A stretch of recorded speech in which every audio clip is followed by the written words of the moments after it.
wait. Yeah. They won't be here all the time. Is there any chance of seeing them today, do you think? If I say yes, they'll never appear. So perhaps the better answer is to say no, there's no chance whatsoever. No, it's a good day for it. It's slightly windy. They prefer calm sea, but at least it is dry, and hopefully they might appear. There are a lot of seals down there. I can see no sign of otter, though. No, we'll have to keep watching. Patience, that's what we need. Patience and time. For all AW's ingrained patience, I'm afraid we finally had to admit defeat. No otters this year. And anyway, in a long travelling summer, there were other hidden gems and mountain horizons, like the magnificent views round Lochs Coruisk and Skye that Wainwright had said were just too good to miss. And of course, AW is hardly ever wrong. I think Loch Coruisk is probably the most impressive scene in the Black Cooling of Skye. You've got the lake penetrating inland, all these jagged peaks all the way around. Wonderful place. Very lonely too.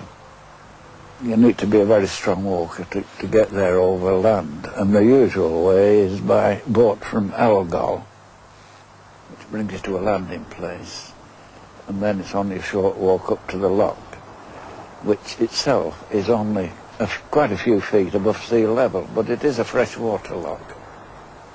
Can you actually walk around the coast here? Yes, but the walk along the edge of the cliffs is not to be recommended. It's very rough indeed, and at one place where the crags come straight down into the water, you've got to edge your way along a crack high above the water, and if you come off there, you're in the water. They call that the bad step. So walking to this point from Elgol is really very difficult indeed. And what are these islands we can see away out here? The first island is Skye, but you can also see Canna, Rom, 20 or 30 miles away. The way back to Elgol is by a broken coastal path, or with the local boatmen. We took the low road with John McKinnon. No thought of it sinking when you're on it, have you? I hope not. No mines to negotiate. It's marginally safer than the Persian Gulf, I think, around here. Yeah.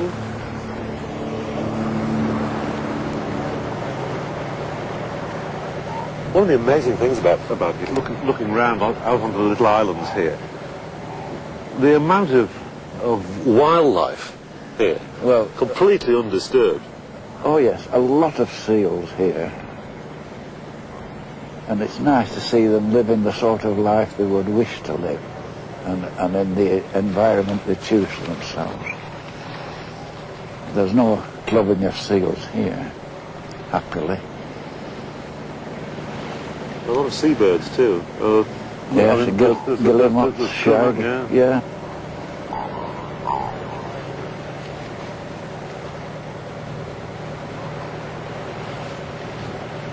I left Skye when I was 16, and I went to Australia.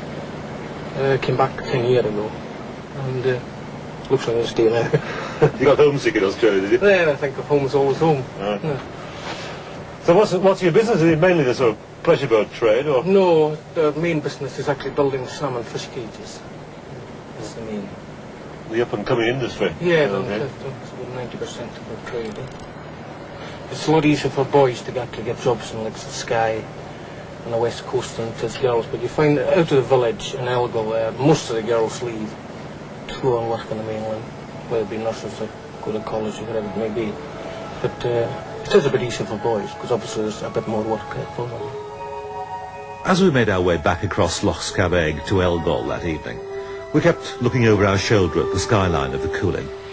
I think AW had been nervous about coming back this time to mountains he could no longer climb and could now barely see.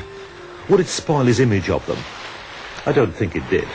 Many people have claimed this to be the finest view in Britain, and I've never heard anybody dispute that, and I agree with it. In the right conditions, this is a magnificent scene.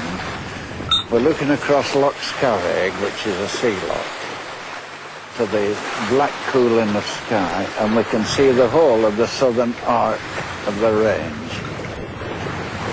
In view now are at least 8 Munros, mountains over 3,000 feet, very difficult of access.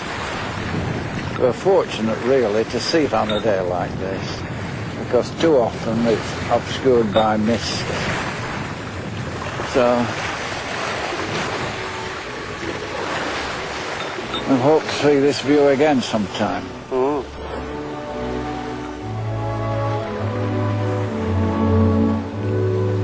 Not very long ago, a visit to Skye was an adventure. Bad roads and poor communications combining to make the journey chancy and frustrating. But today, Skye is no longer out of easy reach. The roads are excellent. Coaches bring streams of tourists all through the summer. There is an airfield. Skye is becoming a holiday island. All is changing. Except the mountains.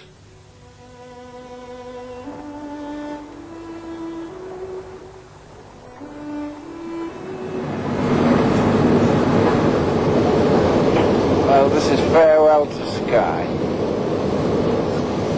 Sad moment, is it, A.W.? Oh, it's a sad moment to leave Skye. But you know it'll be there when you want it again.